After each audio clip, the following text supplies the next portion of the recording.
Dans le grand entretien, nous avons souvent parlé de l'offre, et cette fois-ci, nous allons parler des demandes des usagers. Nous allons parler de la représentativité des usagers, des personnes âgées et handicapées, avec Olivier Callon, qui est le président de la CORERPA Île-de-France. Bonjour Olivier. Bonjour Frédéric. Peut-être te présenter si tu le souhaites, et puis présenter ce que c'est que la CORERPA. CORERPA. Je dirais en avant-propos, tu as très bien suivi je veux dire, au fil de l'eau la Silver Economy, puisque je crois que tu as participé énormément. Je tiens à préciser tout ça parce que c'est un long cheminement avec la filière en fait Silver Eco mise en place par Arnaud Montebourg et Madame Delaunay. Ça, c'était en 2013. Et en fait, nous, aujourd'hui, on existe, et on verra après dans les différentes instances publiques et parler de la CORERPA, bien évidemment, pour te répondre. On existe parce que, comme tu le sais, la loi d'adaptation de la société au vieillissement a été créée en décembre 2015. Et si tu veux, la Silver Eco, c'est plutôt aujourd'hui l'offre. Et là, véritablement, on est sur la demande des usagers en créant donc cette fameuse loi, en votant, en ayant voté cette fameuse loi sur l'adaptation des sociétés au vieillissement, qui a donc créé une instance dont je vais parler un peu plus, qui est le comité départemental de la citoyenneté et de l'autonomie. Et après, on verra effectivement la CORERPA Île-de-France, comment elle se situe. Alors, les CDCA. Ah, c'est pas facile, hein. Il y a même des Alors pour, CDAC. alors, pour ceux qui nous suivent, désolé les amis, il n'y aura pas d'index, il n'y a pas de lexique à la fin. Donc, il va falloir retenir tous les anagrammes qu'on va vous donner. Alors, tu as retenu très bien les quatre lettres du Conseil départemental de la citoyenneté et de l'autonomie. Donc, comme je disais, mise en place via la loi d'adaptation à la société au vieillissement, en fait, la mission des territoires, notamment le département, c'est l'action sociale. Donc, si on doit s'adresser au vieillissement, à l'autonomie, c'est véritablement l'action sociale du département. Donc, on a dit, messieurs les présidents des départements, constituez des comités départementaux de la citoyenneté et de l'autonomie qui sont censés regrouper, qui doivent regrouper toutes les personnes âgées de plus de 60 ans, c'est mon cas aujourd'hui, et j'espère demain encore, et toutes les personnes handicapées, en situation de handicap. Donc, c'était un peu une révolution de faire le mix des deux. En fait, sur le CDCA, pour les personnes âgées, on reprenait les anciennes CODERPA dans le cadre du CDCA. Très rapidement, ces CDCA, pour montrer que c'est très construit, c'est par décret départemental. Il y a 4 collèges, on est plus de 90 personnes. Il y a une formation réservée aux personnes âgées, une formation réservée aux personnes handicapées, collège institutionnel, représentant des usagers, collège, comment dirais-je, expert et collège syndical. Donc voilà, il y a un bureau qui est constitué par CDCA. Ce qu'il faut très bien comprendre, c'est que c'est la nouvelle instance représentative qui est en charge en fait auprès de la politique de l'autonomie du département d'être régulièrement consultée. Comprenons, Euh, comprenons bien, c'est des personnes âgées, personnes handicapées qui sont membres de la CDCA ou c'est des représentants? Comment ça, oui, toi, je veux dire, en fait, comment ça non, oui, fonctionne? oui, non, dans le premier collège, c'est des représentants d'associations de personnes D'accord, âgées. Par exemple, c'est l'UNAFAM, c'est d'accord. l'UNAP, tu as la FEPEM, tu as dans les institutionnels, pour ça que c'est très important, parce qu'en fait, on arrive à puiser pas mal de personnes dedans. Tu as Agir Carco, tu as la CNAV, D'accord. tu as Nexem, bon, tu as même l'association, par exemple, puisqu'on parle de département, tu as des élus, tu as l'association des maires du département concernés D'accord. par le CDCA. Donc, tu as l'ANA aussi, je ne vais pas tous les citer, on est 90, mais ce qu'il faut savoir, c'est que nous, représentants des usagers, au premier collège, on a accès à l'ensemble justement de ces institutionnels qui va nous permettre de discuter avec eux. Au-delà de je dirais, de cette organisation, comme je disais, on participe réellement au schéma départemental de l'autonomie D'accord. du C'est possible. département. On vient nous chercher aussi, et ça c'est important à dire surtout actuellement, pour notamment nous consulter sur le schéma en fait régional de santé, ce qui est quand même un enjeu important pour le vieillissement et le handicap, mais aussi pour la création et pour rentrer dans les conseils territoriaux de santé. Donc, j'imagine que tu en as peut-être dû en parler au travers Avec de le recul, quand tes tu dis entretiens. qu'on vient consulter quelque part les avis des usagers indirectement, euh, les avis des usagers sont vraiment pris en compte. En fait, ma question, c'est est-ce que les usagers ont un pouvoir vraiment de décision ou de conseil? Ah bah, les gens connaissent bien, je crois que tu as fait des émissions là-dessus, sur la conférence des financeurs. Mm. On n'a pas le droit de vote, mais par contre, on est consulté pour donner notre avis. On rentre dans les appels à projets aussi, j'ai oublié de te le dire, des appels à manifestation d'intérêt, où là, pour le coup, on est plus que consulté puisqu'on est membre du jury. J'ai été moi-même membre du jury d'un foyer médicalisé. Alors, je rappelle, il n'y a pas de lexique, donc prenez bien les notes. Foyer médicalisé donc pour autistes, interdépartemental de 30 millions d'euros. Et je me suis retrouvé, petit Olivier Calon, à côté du grand président de l'ARS Île-de-France, mais qui avait un droit de vote comme moi. D'accord. Donc, en fait, il y a un vrai pouvoir quand même des usagers. Ah bah là je vais te parler après des actions précises qu'on a pu mener grâce au fait d'appartenir à ces instances publiques. Donc là, on parle du niveau local. Ouais. Maintenant, après, vous avez fait une instance régionale. Alors en fait, ce qui se passait, c'est que les CODERPA à l'époque étaient réunis, donc CD, conseil départemental, étaient réunis en conseils régionaux. Donc la CORERPA Île-de-France, en fait, a continué à exister puisque la loi NOTRe n'a pas, la régionalisation qui a de 23, je ne sais plus, régions à 11 ou 12 régions, a fait que tout a été chamboulé. Bon, en Île-de-France, on n'a pas changé. Donc la CORERPA Île-de-France a continué à exister. L'intelligence des personnes de l'époque, c'est de dire, bah voilà, les CDCA existent, on va prendre 2 personnes par département d'Île-de-France dans le conseil d'administration. Donc, par exemple, la CORERPA Île-de-France a 16 personnes représentatives de l'ensemble des CDCA de l'Île-de-France. Donc, ce qui n'est pas une masse à faire, et ça nous permet en plus d'essayer de sortir toutes les bonnes pratiques de chaque département. D'accord. Cette organisation, on la retrouve également en province?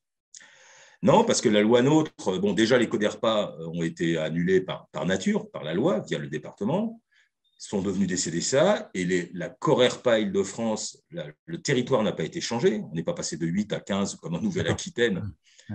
Donc, on est la seule, et on est en train de prêcher, justement, la CNSA veut que les CDCA se réunissent en région, justement, pour avoir les bonnes pratiques régionales. D'accord.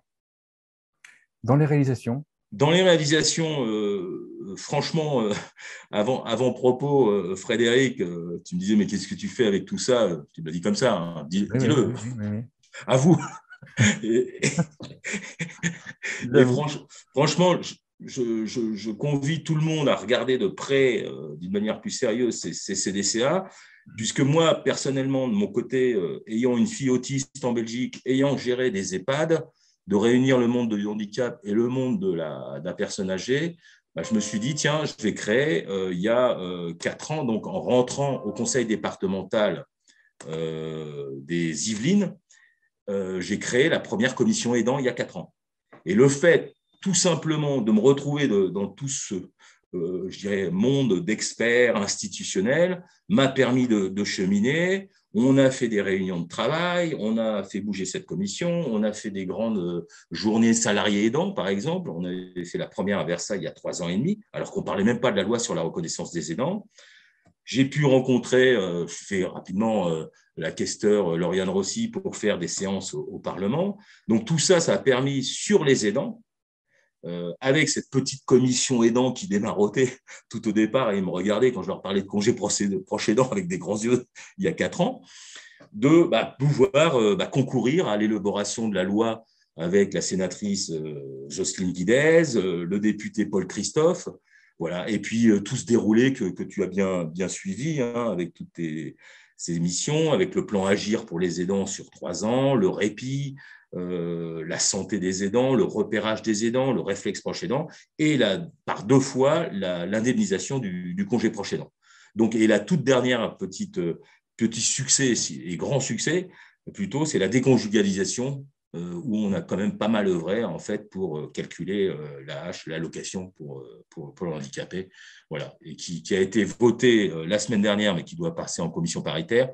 Je crois que c'est 1 contre et 428 députés pour. Autre réalisation? C'est déjà beaucoup.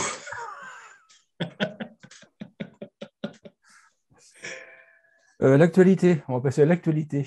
Alors, l'actualité, quand je regarde aujourd'hui le gouvernement, on a eu, tu as bien suivi ça, on avait quoi? Des secrétaires d'État aux personnes âgées, il y avait qui? Madame Rossignol, Madame Delaunay. Après, on a eu une personne qui était liée, Madame Bourguignon, qui était liée à la santé.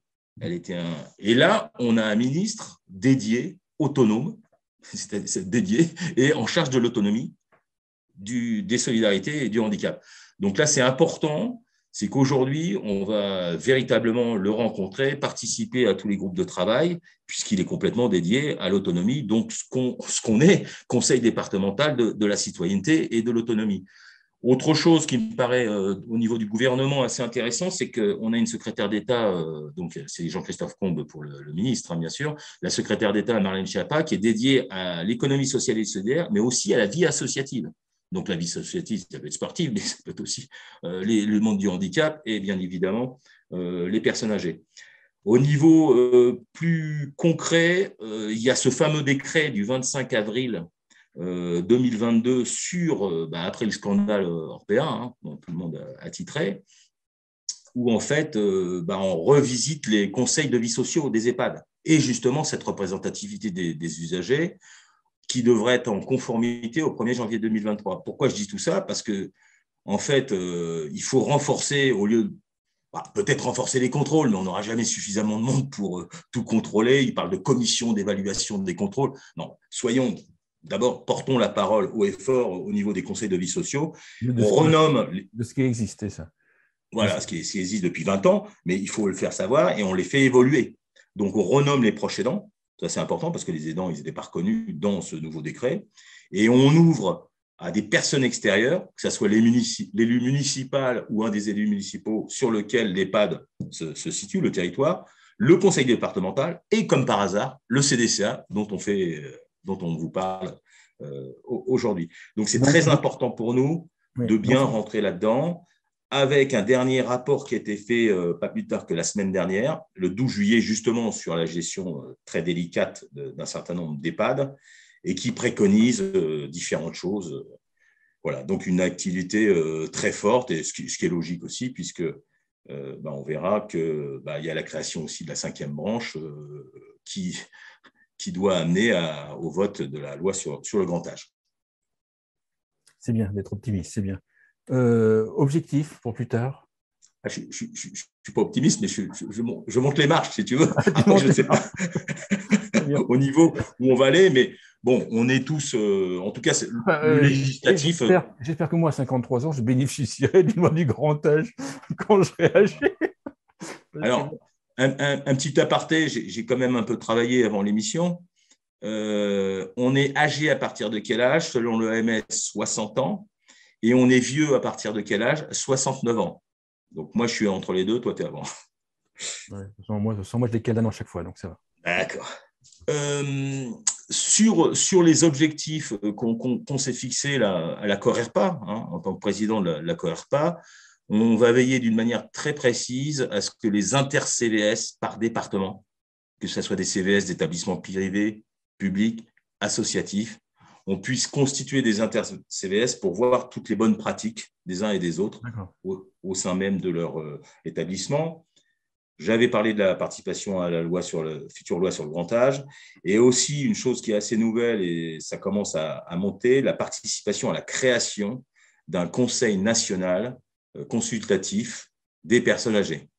Alors, je regardais le titre, mais ce n'est pas Conseil national des personnes âgées consultatif, c'est Conseil national consultatif des personnes âgées, à l'identique des personnes handicapées. Donc ça serait très bien. Alors, ce conseil, si on l'imagine, c'est des personnes âgées qui vont être directement dedans, ou c'est des représentants d'associations de personnes âgées, ou ça va… À mon avis, ça va être tout ce que fait toujours l'État au niveau instance publique. Tu saupoudres un peu de représentativité d'usagers, de gens de la santé, de syndicalistes, d'experts.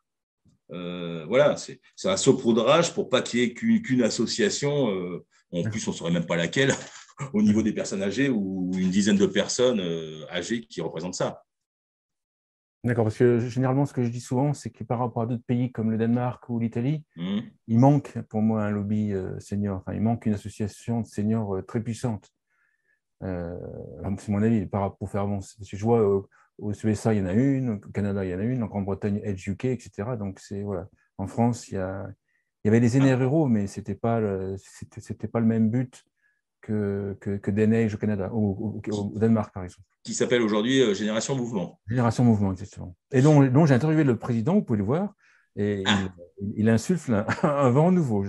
Alors, bon, je ne te dis pas que notre ambition, c'est d'être caché, c'est d'être le lobbyiste des seniors. Ceci dit, c'est vrai qu'avec le fait que nous soyons dans les instances publiques, ça peut prendre cette tournure. On a fait, tu as tout à fait raison, Frédéric, de le souligner, puisqu'on a eu l'honneur et l'avantage d'accueillir la députée il y a 6 mois à la Corerpa pour notre réunion annuelle, Jérôme Gage, que tu dois bien connaître, et Agnès, la députée, Agnès Firmin-Lebaudot, qui est devenue secrétaire d'État en charge des professionnels de la santé, il me semble. Donc, effectivement, ils nous ont conseillé vivement, comme tu viens de le souligner, d'influer pour, entre autres, faire partie de ce lobbying des seniors. Je suis tout à fait d'accord avec toi. Les objectifs plus tard. Les objectifs, je viens de les citer pour cette création et tout. Tu voulais parler peut-être des prochaines actions. Ah oui, les prochaines actions. On a fait un sommaire, je suis un peu perdu dans le sommaire. Donc, les prochaines actions. Voilà, je suis en train d'écouter, je me concentre sur ce qui est dit, puis effectivement, je loupe le sommaire. Les prochaines actions. Alors, les prochaines actions. Oui. Merci de poser la question. Elles sont riches et variées. D'accord. Notamment avec un très bel événement au Théâtre de Hyères que je ne connaissais pas personnellement et qui m'a été donné de rencontrer, de faire la belle rencontre de ce beau bâtiment. Donc, on fait une journée « Les dents entrent en scène ». Et notre marraine, qui sera là bien évidemment, puisqu'elle est du 91, c'est la sénatrice Jocelyne Guidez. Donc ça sera le 10 octobre, pour ne pas rentrer dans le 6 octobre en permanence, la journée des aidants, donc on l'a un peu décalé. Ah oui, d'accord, ça sera juste la suite, d'accord. Il y a une grosse, dans les événements, on est en train de regarder un dossier très important avec un certain nombre de partenaires, une étude de répit du côté de Colmar, sur 9 hectares et 12 000 mètres carrés de bâti, où on pourra en faire un lab répit, parce qu'avec des résidences seniors, des EHPAD intergénérationnels, et véritablement faire une sorte de territoire, d'endroit de réflexion sur les aidants. Donc ça nous tient beaucoup à cœur. Comment est-ce que vous rentrez concrètement dans qu'est-ce que vous faites concrètement dans cet environnement en Alsace? On va réfléchir, c'est les prémices. En fait, il nous est donné de pouvoir avoir ce projet, je te dis, sur toute cette surface, et on va aller réfléchir sur justement décliner toutes les possibilités sur les dents, les types des dents, pourquoi, comment les aider, et créer, je ne sais pas, un centre de formation, centre d'évaluation. Bon, on est en pleine réflexion, mais il y a ce projet tu me parlais des actions concrètes, donc c'est avancé, mais maintenant, il faut dérouler. Troisième chose, on crée la seconde fois la place des aidants au Salon des maires. Donc ça, je crois que c'est important, on l'avait fait l'année dernière. Donc, ça avait connu un très grand succès, le Salon des maires, c'est l'Association des maires de France, qui est maintenant présidée par David Lisnard, le maire de Cannes. Et toute dernière petite chose, tu l'as en avant-propos, puisque ça date de hier. On va lancer avec Longevity, normalement, sous réserve, de la faisabilité, bien sûr, toujours, le 14 et 15 décembre, au Havre, la première communauté, justement, des fameux CDCA, des conseils départementaux de la citoyenneté et de l'autonomie. D'accord, voilà. On dit bonjour à Patrice en passant. Voilà, je lui transmettrai. Voilà, qui est en charge de ces communautés. Tout à fait. Une conclusion à l'émission? Conclusion, bien sûr, j'ai réfléchi à une conclusion après avoir pensé à cet entretien, et merci encore Frédéric de nous donner la parole. Je crois que, comme tu l'as dit si bien toi-même, et aujourd'hui donner la parole et la découverte des CDCA, même si on est au deuxième mandat, renouvellement, je crois qu'il faut véritablement arrêter avec toutes ces strates et faire des ponts entre les familles, les aidants, les professionnels de santé, les professionnels de service à la personne, le service à domicile. Et c'est vrai que moi, je l'ai retrouvé, ce lien dans les CDCA, avec les institutionnels, avec les mairies, les élus. Donc, il faut vraiment qu'il y ait cette coordination. C'est pour ça que moi, la CORERPA Île-de-France, si tu veux, j'aime bien, parce que c'est la coordination des retraités et des personnes âgées. Donc, il faut coordonner tout ça. C'est à ce titre-là, en fait, qu'on pourra faire vraiment un véritable lobbying pour les seniors, J'avais une question, actifs, fragiles et dépendants. ouais, j'ai une question supplémentaire. Il faut faire une deuxième conclusion après, mais certains vont se poser la question en écoutant l'émission, en quoi est-ce judicieux de parler, de regrouper les personnes âgées et les personnes handicapées? En quoi est-ce judicieux? En fait, ça, c'est une réflexion que je m'étais donnée il y a 4 ans pour rentrer dans le CDCA, parce que si c'était la guerre, effectivement. Et le fait d'avoir ma fille autiste, je voyais très bien le professionnalisme, si tu veux, du handicap qui devait profiter à ce nouveau baby boomer, cette arrivée, ce tsunami, si tu veux, des jeunes seniors et de reconsidérer un peu la société, mais d'une manière plus organisée, donc de profiter de ce professionnalisme. Et de l'autre côté, sur la personne âgée, de toute façon, il y a personne âgée, le handicap vieillissant, ça c'est une nouvelle donne, que de toute façon, le handicap, il va vieillir, il vieillit de plus en plus, et tant mieux, parce que c'est valable pour tout le monde. Et je dirais qu'eux aussi, les personnes en situation de handicap sont impactées directement. D'où cette case importante de parler d'autonomie d'une manière générale. Les personnes, je dirais, en perte d'autonomie parce ils sont handicapés ou parce qu'ils sont vieillissants. Et aussi le vieillissement, on ne va pas dire qu'on est handicapé, mais on est en perte d'autonomie. Donc, quelque part, si tu veux, si tout le monde se concorde, c'est un avantage pour tout le monde. Super, merci. Merci Olivier Calon. Je rappelle que tu es président de la CORERPA Île-de-France. Merci beaucoup. Merci.